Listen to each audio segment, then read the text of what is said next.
একটা প্রশ্ন করি আপনাদের হাতে থাকা ওই ফোনটা কি সোনার বাংলা গড়ার হাতিয়ার, নাকি আমাদের ভবিষ্যতের কফিনে পোতার শেষ পেরেক? এই কি সেই বাংলা যেখানে রবীন্দ্রনাথ ঠাকুর লিখে গেছিলেন, চিত্ত জেতা ভয় শূন্য? আজ চিত্ত নয়, আমাদের মস্তিষ্কটাই ভয়ানকভাবে শূন্য হয়ে যাচ্ছে। পশ্চিমবাংলার বর্তমান সোশ্যাল মিডিয়ার ট্রেন্ড দেখলে আপনার মাথা হেট হয়ে যাবে। আপেল আপেল আপেল আনলিমিটেড টাকা। রাজু ফাজু হলো রাত্রের খাসি সকালে বাসি।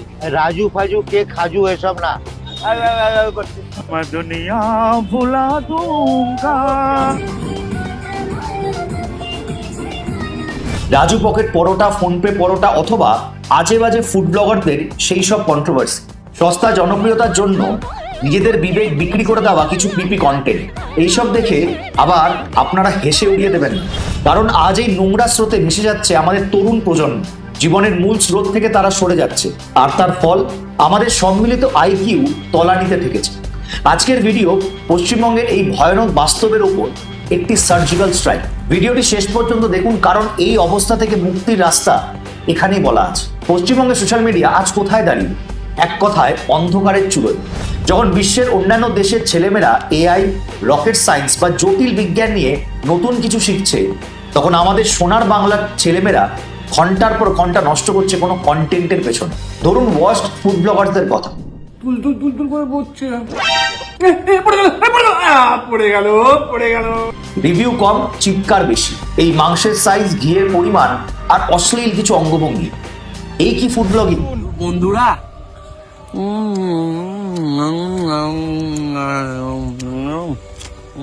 এরা খাবারের গুণগত মান বোঝে না, এরা শুধু কন্ট্রোভার্সি বিক্রি করে।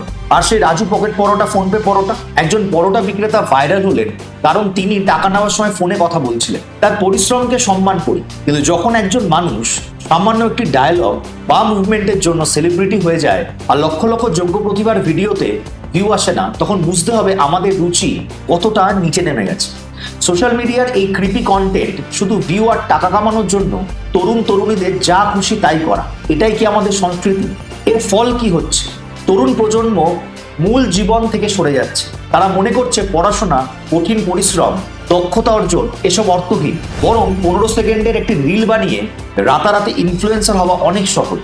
এই ডোপামিন লুপে আটকে যাচ্ছে আমাদের যুব সমাজ। কোনো কিছুতে দীর্ঘ মনোযোগ দেওয়ার ক্ষমতা কমে যাচ্ছে, আমাদের চিন্তাভাবনার গভীরতা হ্রাস পাচ্ছে। সহজ কথায় আমাদের সম্মিলিত আইকিউ কমছে। যখন একটা প্রজন্ম সারাদিন এই পেটাই পরোটা বা আনলিমিটেড ঘিয়ের ভিডিওতে দেখতে দেখতে অভ্যস্ত হয়ে যায়,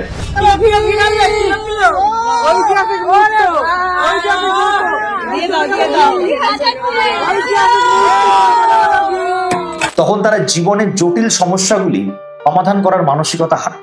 চিন্তা করুন, এই বাংলার ছেলেমেয়েরা একসময় শিল্প, সাহিত্য, বিজ্ঞানে বিশ্বকে পথ দেখাতো, আর আজ সস্তা জনপ্রিয়তা পিছনে ছুটতে ছুটতে তারা ভুলে যাচ্ছে যে জীবনের আসল সফলতা লুকিয়ে আছে জ্ঞানের গভীরে আর কঠিন অধ্যবসায়।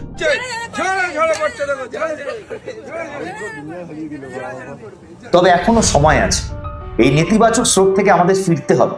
তাহলে আমাদের কি করা উচিত? প্রথমত, অভিভাবক ও শিক্ষকদের দায়িত্ব। ছেলেমেয়েদের হাতে স্মার্টফোন তুলে দেওয়ার আগে তাদের ডিজিটাল সিটিজেনশিপ সম্পর্কে শিক্ষা দিন, তাদের স্ক্রিন টাইম নিয়ন্ত্রণ করুন। দ্বিতীয়ত, দর্শক হিসাবে আমাদের দায়িত্ব। আপনি যে কন্টেন্ট দেখছেন সেটার মান বিচার করুন। ট্র্যাশ কন্টেন্ট বা আবর্জনা দেখা বন্ধ করুন। যখন এইরকম কন্টেন্টে ভিউ আসবে না, তখন এই কন্টেন্ট বানানো বন্ধ হয়ে যাবে।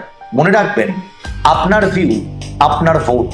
তৃতীয়ত, কন্টেন্ট ক্রিয়েটারদের প্রতি সস্তা জনপ্রিয়তা ছেড়ে জ্ঞানের কন্টেন্ট বানান। শিক্ষামূলক, তথ্যমূলক এবং অনুপ্রেরণামূলক বিষয় নিয়ে কাজ করুন। বাংলার কৃষ্টি, বিজ্ঞান, সাহিত্য আমাদের এত বড় ঐতিহ্য, এই ঐতিহ্যকে ব্যবহার করুন। এই সোশ্যাল মিডিয়াকে আপনার জীবনকে নিয়ন্ত্রণ করতে দেবেন না, যেন এই সোশ্যাল মিডিয়া আপনার মেধা ও মননকে ধ্বংস না করতে পারে। পশ্চিমবঙ্গকে এই ভয়াবহ অবস্থা থেকে মুক্ত করতে হলে আপনারাই পারেন। ফিরিয়ে আনুন আমাদের হারিয়ে যাওয়া মেধা। আপনারাই আমাদের সোনার বাংলার ভবিষ্যৎ। সিদ্ধান্ত আপনার হাতে। পরোটা, বিরিয়ানি, রিল, নাকি আমাদের বা আপনার উজ্জ্বল ভবিষ্যৎ। হয়তো আজকে আমার এই আলোচনা বা আমার এই কথা অনেক মানুষের কিছু খারাপ লাগতে পারে, বাট আমার মনে হলো যে আজকে আপনাদের সামনে, আপনাদের সাথে এই কথাগুলো বলা খুব জরুরি। এবং ভিডিওটি যদি আপনাদের ভালো লেগে থাকে, অবশ্যই আপনাদের বন্ধু বান্ধব এবং অভিভাবকদের মধ্যে শেয়ার করে দেবেন, কারণ জাগ্রত হওয়ার সময় এখন।